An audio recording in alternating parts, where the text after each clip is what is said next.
Hi, my name's Colin Jones, and like you, I've got an interest in entrepreneurship education, and it almost seems like everyone does these days. Policymakers, educators, students, the world. Everybody wants entrepreneurial students, graduates, whether that's because they've got to get a job or because they've got to make their own way in trying to navigate the world of work. I've recently written a book called How to Teach Entrepreneurship. And in that, I've tried to address this area of education from the perspective of somebody who's in a primary school class, elementary school, through to someone in adult education, and everything else in between. So that includes you, right? One of the ideas that I've sort of been playing with is, what would a signature pedagogy of entrepreneurship education look like? Now, we could do it in terms of everything that's in our space, or what I've done is just look at what do I think might be the minimal foundation that's required to move us forward. So what I want to share with you briefly here is not telling you how to teach. It's not telling you what to teach, and it's not suggesting the type of teaching philosophy you should have. None of that. What I'm actually arguing is that when we all meet, as we invariably do globally in meetings, conferences, we share a lot of commonalities. And I've tried to design a teaching pedagogy for entrepreneurship education which picks up on those commonalities. So the first thing that I would share with you is this set of structures. Schulman's signature pedagogy approach requires that we think about an implicit structure, a deep structure, and a surface structure. And we can align these to other areas, other ways of thinking: ontology, axiology, epistemology.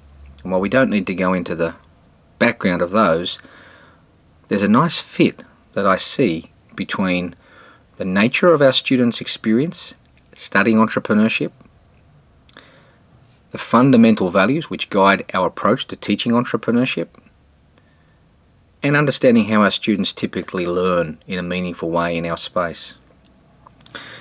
And so here we can actually see that we, more often than not, are dealing with students who have very naive assumptions about the world that they live in, about themselves. And so that's an important aspect for us to build into our approach. They also have quite unknown futures. The world is changing rapidly, and so we need to be able to deal with people who are comfortable with ambiguity. They also face a delayed progression. Whether our students are in primary schools or even in adult education, they're not going to be an entrepreneur tomorrow. It could be in a month's time, it could be in a year's time, it could be in 5 years' time. And so we need to be developing attributes, skills, competencies that relate to their future behaviour less than their actual behaviour today. And they also have varied needs.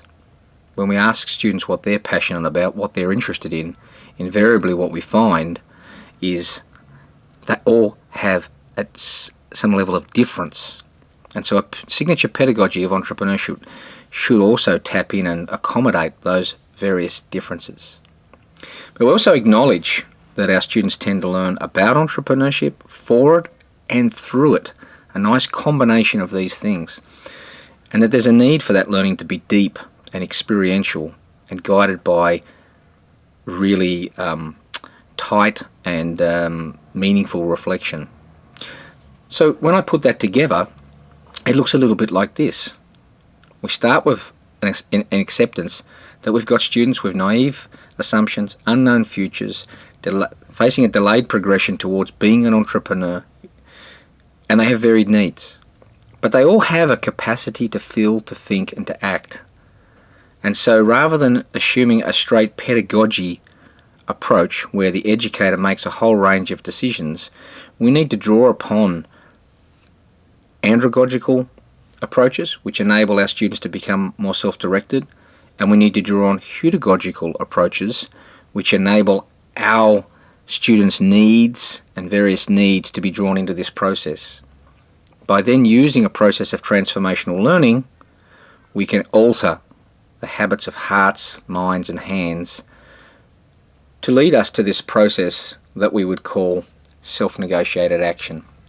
And that is that our students are able to make these adjustments, these alignments of their inner world to their outer world in order to keep moving forward, in order to finding opportunities for satisfaction. So look, I'm looking forward to having an opportunity to discussing other aspects of this thinking with you. Don't be overawed by some of the crazy words in there like andragogy and heutagogy. They all make sense, and they all belong in our space, and that's part of the challenge of learning to be an entrepreneurship educator.